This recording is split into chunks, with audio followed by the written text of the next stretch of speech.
Hi everyone, welcome to Chemo Gemo. My name is Tim, and today I'm finally going to share with you my secret dough for the best homemade cornetti or croissants that I already have posted on my YouTube channel. So definitely check out the final result. But in this video, I'm going to share with you how I make the dough. Day one is the easiest. All you need is an equal parts of flour, water, and just a little bit of yeast. Let me show it to you.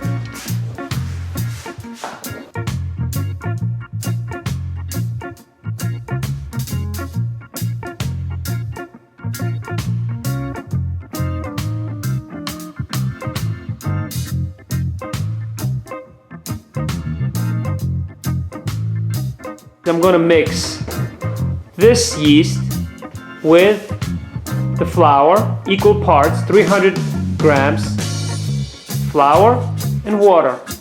I'm going to place it in this bowl and just keep it for about a day in a controlled environment. Cold environment, it can be in a refrigerator or it can be also at room temperature, about 18 to 20 degrees Celsius. So I'm just going to very simply show you how I mix the flour. The flour that I'm using is strong flour. I have 300 grams of sifted flour that I just showed you. 300 grams of water. Very simple. The water that I'm using is cold water. And I'm using about 4 grams of fresh yeast. Even though in the video that I posted on YouTube, on Chemo Gemo, I showed 2 grams for that recipe. Now it's cold, it's the winter, and the yeast, you need to use a little bit more yeast because of the environment and how cold it is. So this is fresh yeast, and all I'm going to do is I'm going to dissolve it. We're just going to mix this up, get rid of any clumps.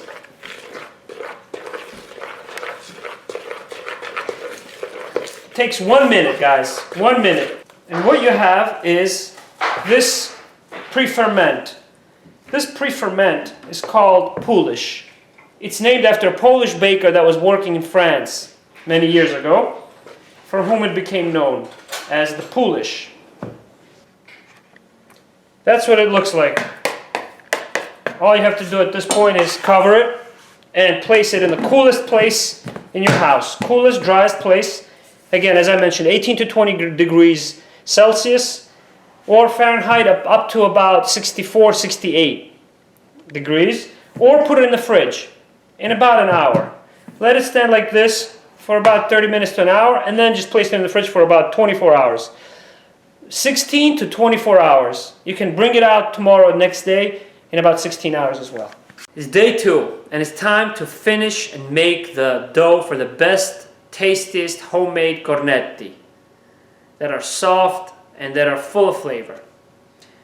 You have the video on my Chemo Gemo YouTube channel that you can watch right here by clicking here. But today I'm going to show you how I finished this dough. As you remember, I set aside equal parts of flour, water, and some yeast, and I've let it pre-ferment for about a day. I'm going to bring that out. That's called the Polish. And I'm going to add some of these ingredients here that I'll show you. And we're going to put it back for a 1 day to rest, either in the fridge or in the coldest area of your house, preferably in the fridge. And then tomorrow I'm going to make the cornetti for the new year, for the holidays, for our family. So watch how we finish the dough. So here is the dough that we've been pre-fermenting. I just brought it out of the coldest area of my house, which is downstairs in the basement. But the flavor and the aroma is amazing. I can't describe it because I don't have smell-o-vision on my YouTube channel just yet. Here are the bubbles. Look at that fermentation for about 1 day.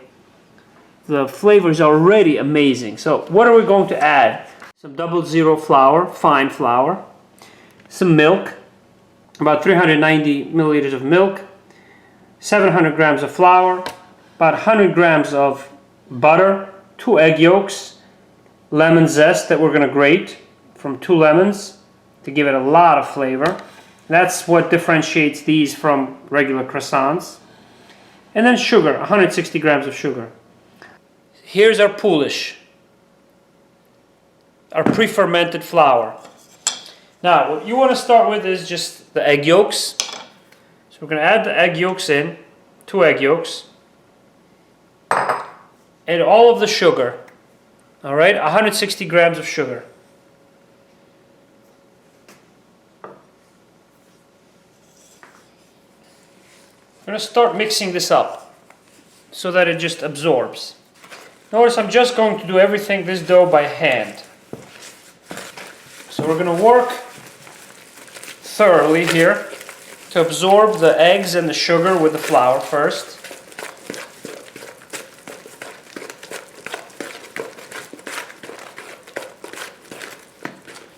I'm going to start grating the lemon as well. And grating the lemon is actually one of my favorite parts, the lemon zest.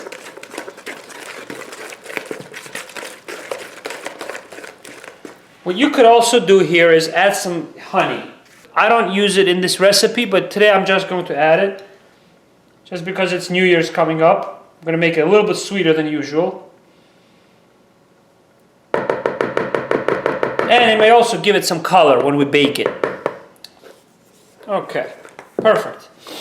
Now I'm going to start adding the lemon. Okay, so just going to grate it. I'm going to play the violin on the lemon with this beautiful tool that I have, that I like to use, and my children like to use as well. Na, na, na, da, na, na, na, na, na.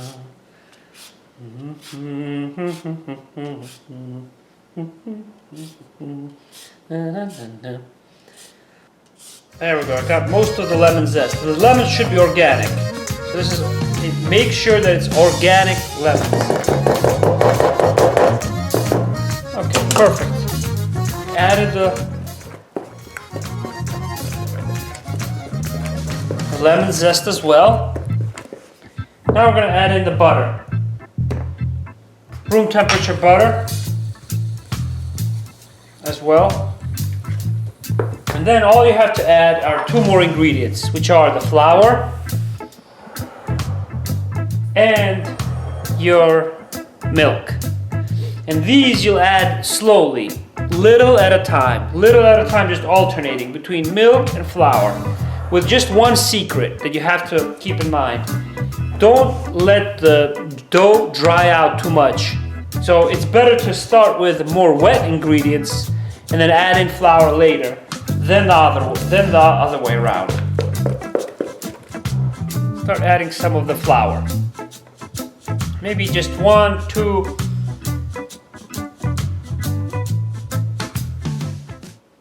About 6 teaspoons first.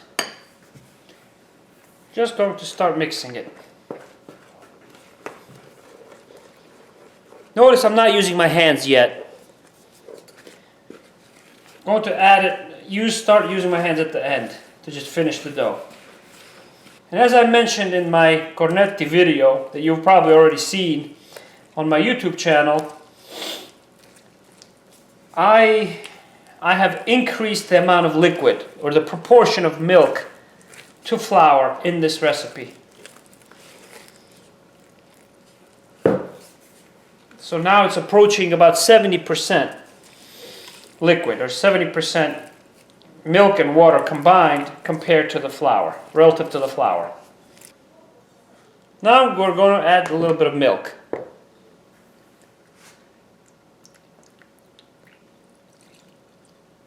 Okay. And we're going to continue this way for a little bit, just alternating between adding milk and flour until we have our final dough that we'll just finish with our hands. It's rather simple, takes just a few steps, but the waiting time is what's difficult. As you wait for the dough to ferment and mature, whether in the fridge or the coldest area of your house, the anticipation for these fluffy, airy Cornetti that are the best. that are better than any bakery when done right. And when done with your heart and with a lot of love, it is really worth the wait. Okay, let's add in a little bit more flour. Maybe 3 tablespoons or even more. Not too much, again.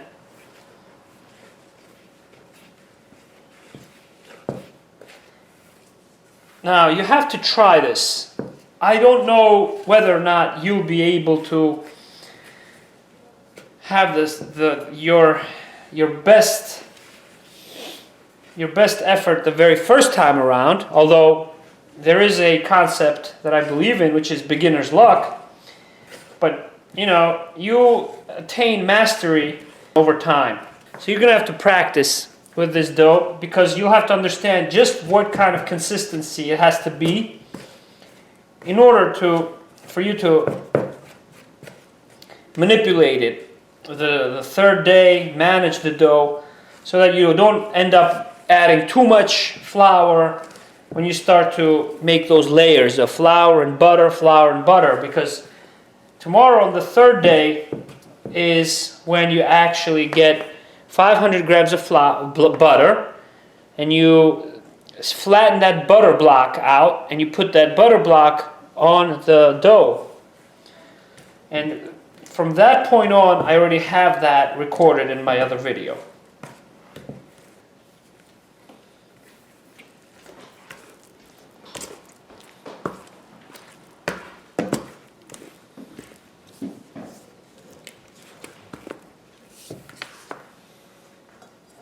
Add a little more milk.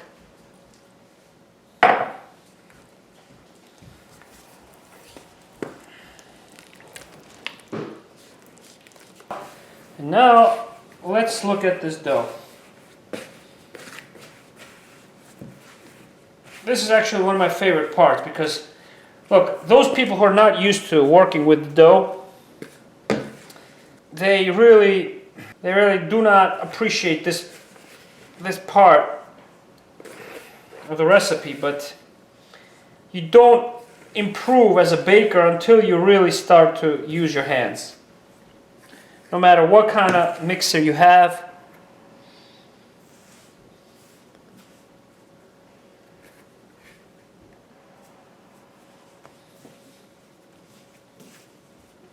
Now we're going to form this into a uniform dough. It's really wet. Look at how wet it is. So you don't need to manipulate it too much.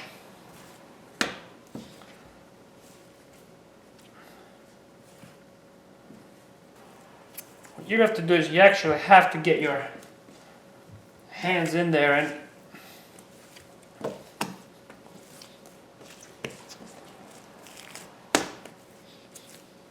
just make sure that it's all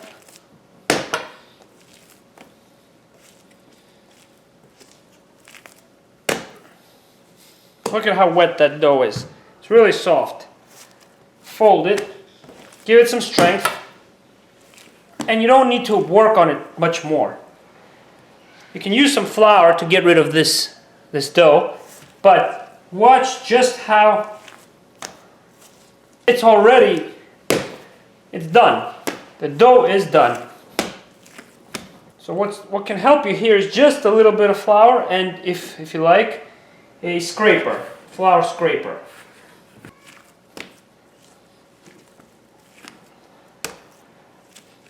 Just going to place it back in the bowl, like so, and our dough is done. That's our dough, guys. Here's my dough scraper.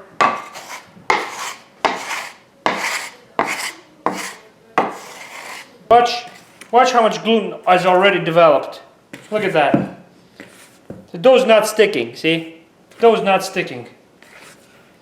It's a very soft dough, and that's the secret. That's the secret to my best homemade cornetti, guys. In fact, here's one other tip for you guys. If you feel like that is too soft after you stretched it and folded the dough, all you have to do is let it rest. Let it rest for 1 minute. You don't even have to cover it. See, after I just rested it, you can actually manipulate this dough. And let me show you how. So you can bring it out. See? Watch. It has now become uniform, the dough. See? It's now become smoother. And it's only going to become even smoother the longer it rests. So this is a beautiful Cornetti dough. Soft, soft Cornetti dough. There it is. There's our dough, guys. Don't worry about being messy. Don't worry about the dough sticking to your hands. The stickier it is, the softer your Cornetti will be. A bit more airy and light. Here's our dough, guys. Watch just how much gluten has already developed. 5 minutes that I've let it rest. Perfect. At this point, goes into the fridge for 1 day, and then you have my video. Enjoy, and let me know what questions you guys have.